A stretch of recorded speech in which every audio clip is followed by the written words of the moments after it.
Andres Segovia Show.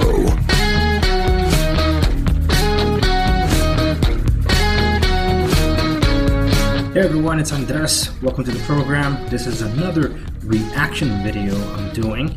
I didn't intend to.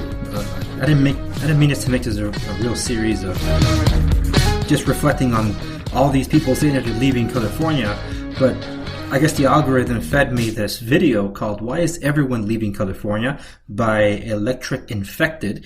They posted it back on August 8th, so this is before some of the announcements, like Neurotic or the Daily Wire making those announcements, but it's still something pivotal. Now, I haven't seen this video. I don't know what they go over, but I did take a peek at their video description that I actually want to read to you here.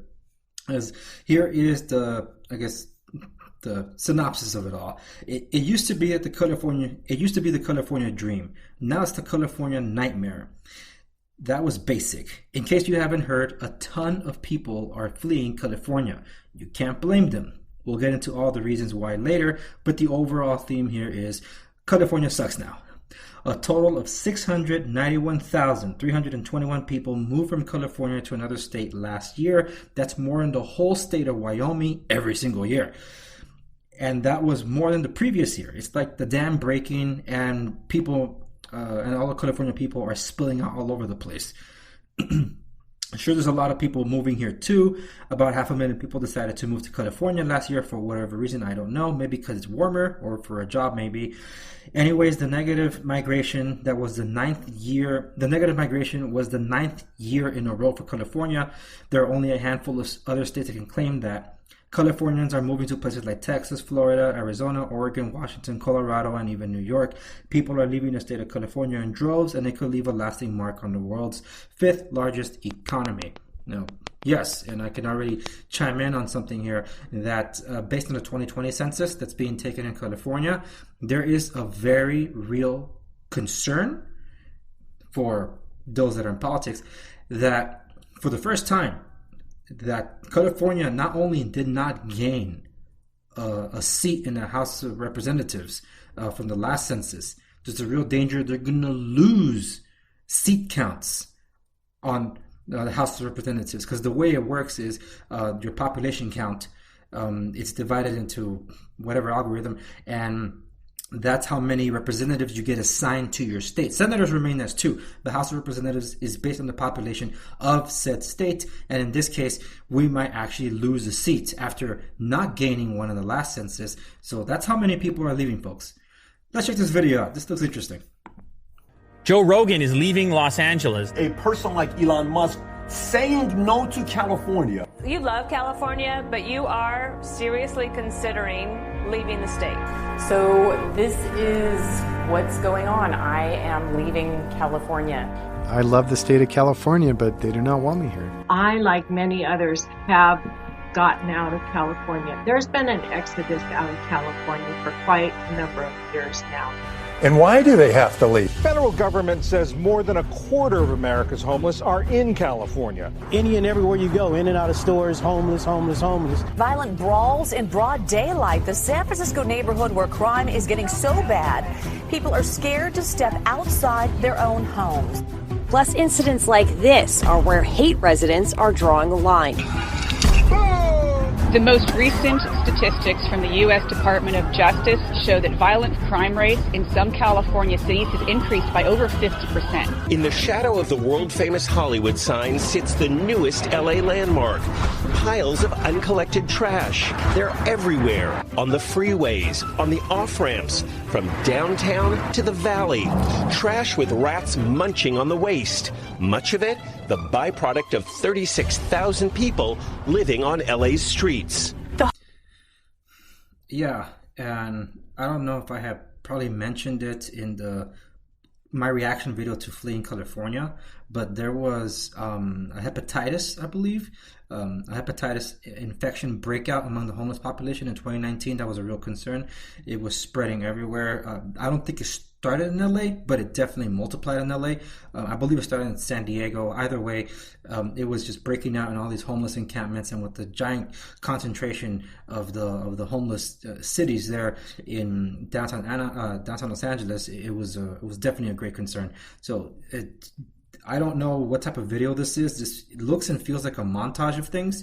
I don't know if it's an introduction to things or if it's just an overview of a lot of the different reasons why people are leaving California. So I don't exactly know where to chime in, but I'm chiming in on this one regarding the homelessness. I hope they kind of address it. If not, there's some more context based on the dangers of having a large concentration of homeless encampments in the cities not doing anything technically about it. Not just the increased violence and the disease outbreaks that there have been, but also in the case of San Francisco, I've talked about it in the previous video and in my regular podcast about the poop patrol that San Francisco's had to implement, and to some extent Los Angeles too, but also the fact that the homeless, because the police can't do anything about vagrants breaking into local businesses, they're scaring away the patrons. That ultimately results in businesses shuttering that can't survive without patrons, and having to constantly go to insurance to try to cover for things that insurance doesn't cover has forced them to shutter their business,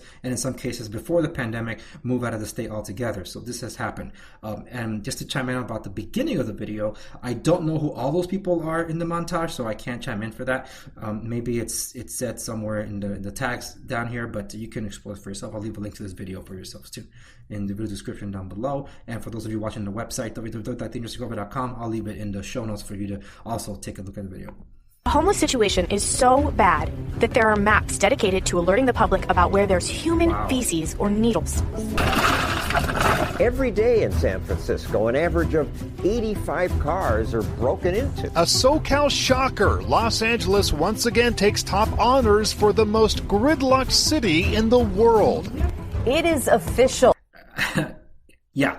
I remember this one time I went to Taiwan for a summer, and while I was there, I was not around for this moment. It was called Carmageddon on the 405 freeway. For those of you in California who know what I'm talking about, this is by the Getty Museum, one of the very famous museum landmarks there. That's just on the hill. There was a bridge that was going to be demolished via dynamite. So a controlled explosion of this bridge, meaning they had to close the entire freeway. Now, for anybody that knows any topography and highways in California, the 405 freeway is basically the only stretch from Santa Monica up into the valley for God knows how many miles. So all that stretch, there is no detour. So that's why everybody was concerned about this huge traffic jam in the main streets or side streets that was going to happen for that weekend of Carmageddon. Ultimately, Carmageddon didn't happen in that respect. I guess people figured, hey, can't travel that way, so they didn't go. Or maybe they went around somehow. Either way, it didn't happen. But traffic, the big concerns of traffic are, and this is some real estate information here, a lot of people, including for the businesses that I run, a lot of them are traveling anywhere from 45 to 60 miles out from their job to get to work. They figured it's cheaper to move out of the city up into the high desert or further out like towards Palm Springs and then travel to work from there, waking up very early, arriving very late at night, in some cases paying for the toll roads just to get out there. That is cheaper than having to live within the city. The high cost of living is a true concern, and it looks like they're covering this in the next montage here. LA is the least affordable city in the entire country to buy a home. We spoke with some young people tonight who say they are afraid they'll never be able to buy a house because of these soaring prices. As Bay Area home prices go up, those who cannot afford them leave. Okay. So this is the only commentary I'll make here, and I've said it so many times before. Los Angeles, San Francisco have had rent control for decades. So why can't people afford to live there? If rent control, which is meant to be the solution for a rent cap or control prices of rent, isn't working and there's increased homelessness in gentrified areas, why do we insist on getting more rent control? The opposite then must be true. We need to get rid of it. To really get an idea how crazy the San Francisco real estate market is, don't look at its ceiling, look at its floor. And here is the floor. It's almost like a tiny house, you know, the ones you see on TV. This house at 459 Ralston Street in the Merced Heights district is reportedly the cheapest single-family home for sale in the city. Listed for only $649,000, the two-bedroom cottage is less than 600 square feet, and every room needs a complete overhaul.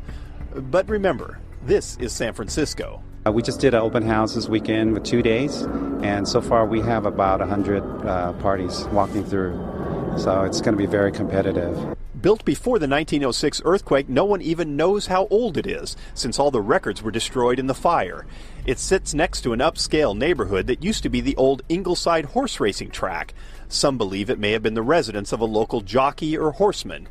But with an unusually large lot, just right for a rebuild, local realtors say it will not sell for its asking price. It's going to go higher. Is that crazy to you like it is to the rest of us? It is very crazy that the price is so high that a lot of people cannot afford it. I've been told I wouldn't even be able to compete. They'll probably get $800,000 to $1 million for it. While cash investors compete to level places like this and build bigger, guys like Kevin Day don't stand much of a chance of finding a place to live in the city.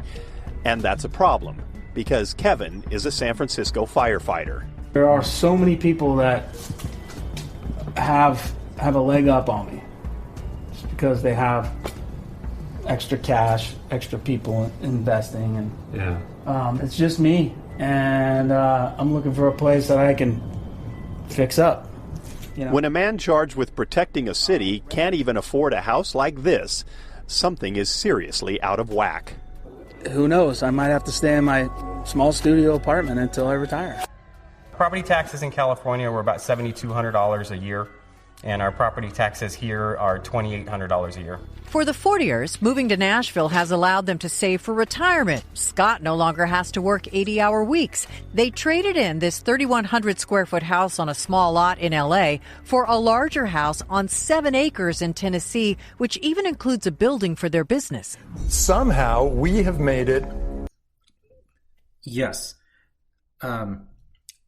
This is a common thread, and I want to chime in on both. I want to hear both stories because it looks like they're talking about the Cal exit now. Cal exit, the situation with people not being able to compete, like a regular buyer being able to compete for a property, is a very real thing. I get calls all the time from people that want to buy. They say, hey, look, I waited for the prices to go down. They don't seem to be going down, so I want to strike now while interest rates are down. I'm an FHA buyer, and I want to be able to buy a property I can fix up. Well, first off, with an FHA, you can't buy. So you got to go conventional. So like, okay, conventional.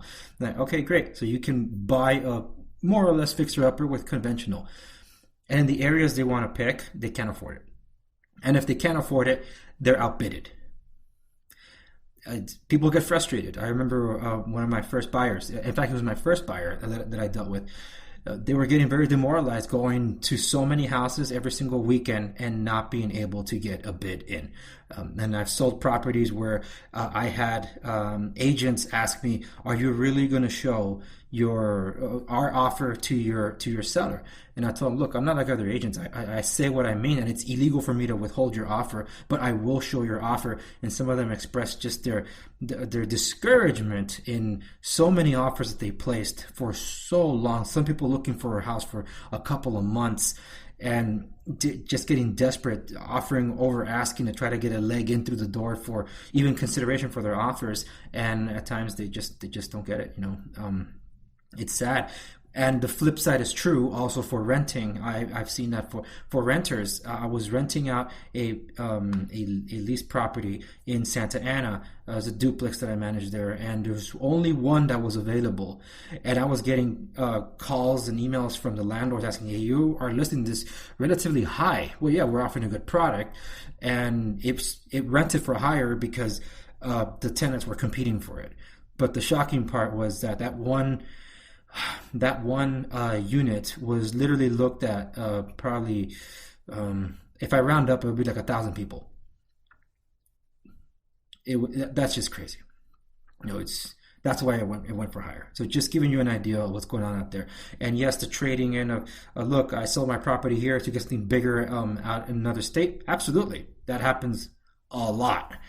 Just like looking to invest, let's say $100,000 here, yeah, you probably won't get anything. But you can take that same $100,000 and buy maybe a mansion in Oklahoma with a lot of land. You can do that.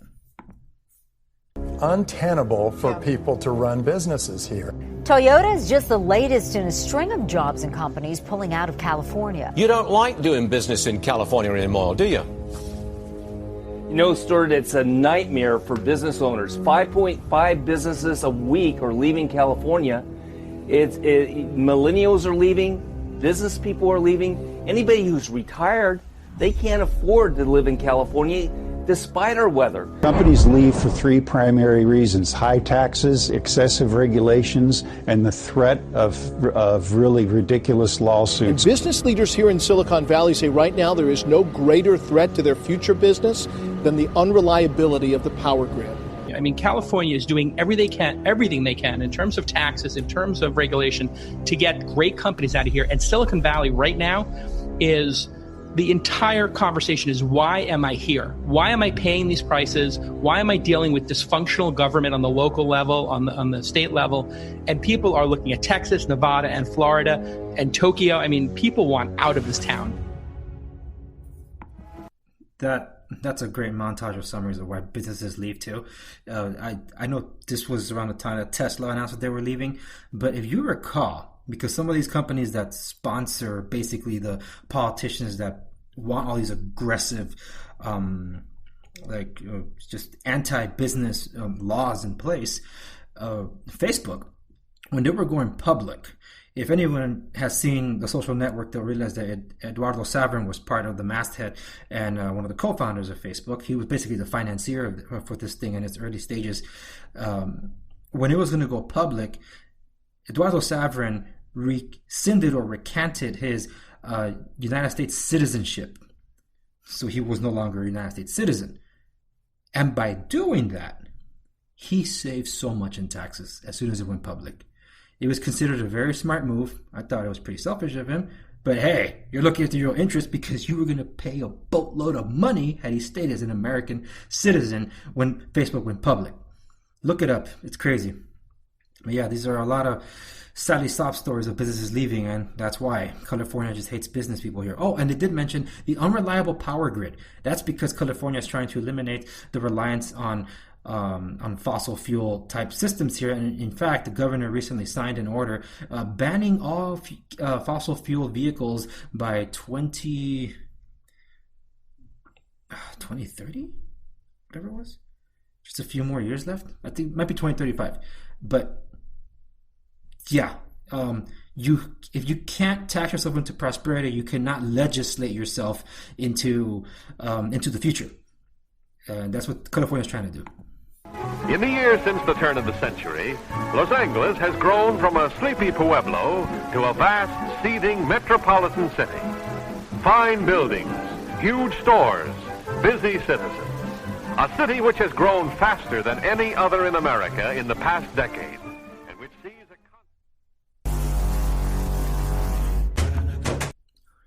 All right, I gotta tell you, this was a great video summarizing the majority of the points for why people are fleeing California.